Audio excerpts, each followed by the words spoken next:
as you have been. What does that mean to you? And are you ready to kind of join the parade here of receivers? Oh, it's definitely a blessing. The last 2 years have been very, very tough for me, but I fought through it. I prayed, and I just accepted the way things happen. They just happen for a reason. So, I do everything I can to take care of my body now, and I feel really good about it. And the transformation has been great. So I'm just happy to get out there this year. How'd you deal with the frustration of always being on the sideline, 90% of the time?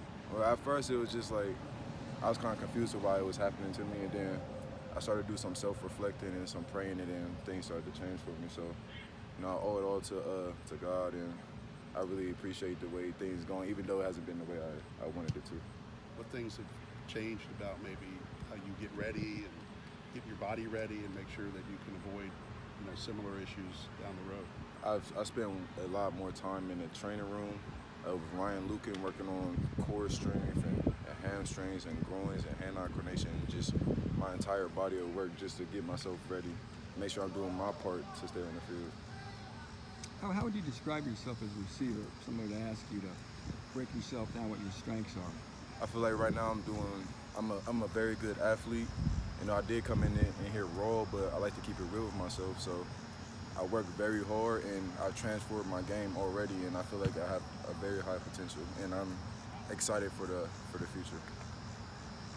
What do you think you bring to this receiver room, especially, ahead of the upcoming season? There's a lot of people that can go out there, make big plays and things like that, but where do you kind of fit in all that?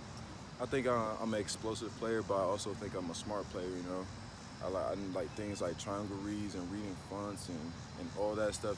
It goes all into a receiver and also into my game. It makes it easier for me to go out there and play, and I think that's a big part of my game.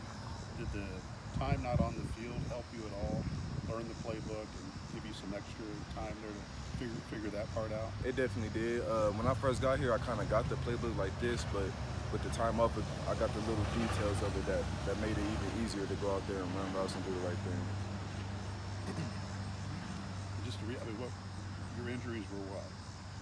I pulled my hamstring, and then I had a high ankle sprain last year. Okay, but you did get on some kickoff. Yeah, some special teams. Right. Yeah. Just how did that feel? Just to run up and down the field a little bit. It felt good. It was only 4 games, but it was just being out there and getting a feel for how fast everything is moving. It feels good. When will you really feel like a Big Ten football player? You repeat that for me? Maybe you do now. When do you think you'll feel like a real Big Ten football player? Score your first touchdown? Or?